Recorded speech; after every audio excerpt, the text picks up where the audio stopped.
नमस्कार, आपका स्वागत है। दोस्तों, महाभारत ग्रंथ में मनुष्य को भोजन करते समय कुछ बहुत ही जरूरी नियम बताए गए हैं। अगर कोई मनुष्य नियमों का पालन करते हुए भोजन करता है तो उसे आरोग्य के साथ ही सुख, समृद्धि और वैभव की प्राप्ति होती है। शास्त्रों में बताए गए ये नियम वैज्ञानिक दृष्टिकोण से भी परिपूर्ण है। इस प्रकार से भोजन करने पर मनुष्य सभी देवी देवताओं का आशीर्वाद प्राप्त करता है। अतः आप भी भोजन करते समय इन नियमों का पालन अवश्य करें। तो आइए बिना देरी किए जान लेते हैं वो कौन से नियम है। पर उससे पहले अगर आपने चैनल को सब्सक्राइब नहीं किया है तो इसे सब्सक्राइब कर लीजिए। साथ ही वीडियो को एक लाइक करना ना भूले।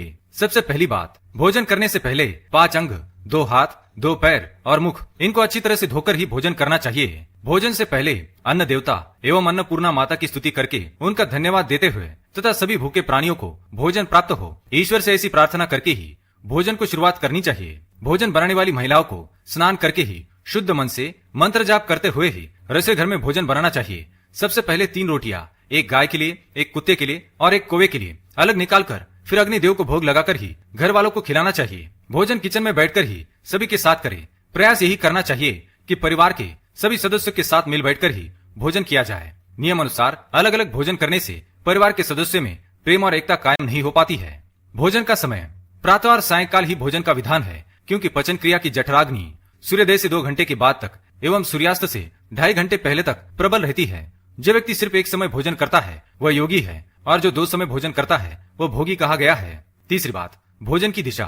भोजन पूर्व और उत्तर दिशा की ओर मुख करके ही करना चाहिए। दक्षिण दिशा की ओर किया गया भोजन प्रेत को प्राप्त होता है। पश्चिम दिशा की ओर किया हुआ भोजन खाने से रोगों की वृद्धि होती है। चौथी बात, ऐसी अवस्था में भोजन ना करे। शैया पर बैठकर अर्थात बिस्तर पर बैठकर अपने हाथों पर रखकर या टूटे फूटे बर्तनों में भोजन कभी करना नहीं चाहिए। मलमूत्र का वेग होने पर भी भोजन करना नहीं चाहिए। कलह अथवा क्लेश के माहौल में भी भोजन करना अनुचित माना गया है। अधिक शोर शराबे के स्थान पर भी भोजन करना उचित नहीं। पीपल एवं वटवृक्ष के नीचे बैठकर भी भोजन नहीं करना चाहिए। परोसे हुए भोजन की कभी निंदा नहीं करनी चाहिए। खड़े खड़े भोजन करना भी अनुचित माना गया है। जूते पहनकर या सिर ढककर भी भोजन नहीं करना चाहिए। आइए अब जानते हैं भोजन कैसा होना चाहिए। बहुत तीखा या बहुत ही मीठा भोजन नहीं करना चाहिए। किसी के द्वारा छोड़ा हुआ भोजन भी कभी ग्रहण नहीं करना चाहिए। आधा खाया हुआ फल, मिठाइयाँ आदि फिर से नहीं खानी चाहिए। खाना छोड़कर उठ जाने पर दोबारा भोजन कभी करना नहीं चाहिए। जो कोई भी ढिंडोरा पीटकर खिला रहा हो वहां पर जाकर कभी भोजन नहीं करना चाहिए। पशु या कुत्ते के द्वारा छुआ हुआ भोजन कभी करना नहीं चाहिए। रजस वाला स्त्री के द्वारा परोसा गया भोजन भी करना अनुचित है। श्राद्ध का निकाला हुआ, बासी या मुंह से फूंक मारकर ठंडा किया गया भोजन भी करना अनुचित है। बाल गिरा हुआ भोजन भी ना करे। अनादर युक्त अवहेलना पूर्ण परोसा गया भोजन भी कभी ना करे। कंच पचन अच्छी तरह से होता है। भीष्म पितामह ने अर्जुन को दिए महत्वपूर्ण संदेशों में कहा गया है कि जिस थाली को किसी का पैर लग जाए उस थाली का त्याग करना चाहिए। ऐसी थाली विष्ठा के समान त्याज्य होती है। भीष्म पितामह कहते हैं कि भोजन के दौरान थाली में बाल आने पर उसे वहीं पर छोड़ देना चाहिए। बाल आने के बाद भी खाए जाने वाले भोजन से दरिद्रता का सामना करना पड़ सकता है।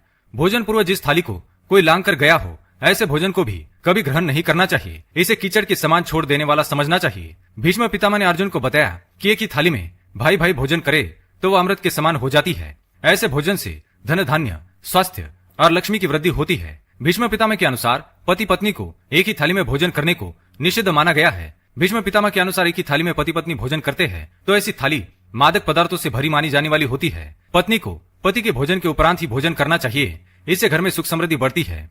तो दोस्तों, ये तो महत्वपूर्ण बातें जो महाभारत में बताई गई है। अगर ये जानकारी आपको पसंद आई तो वीडियो को लाइक करें।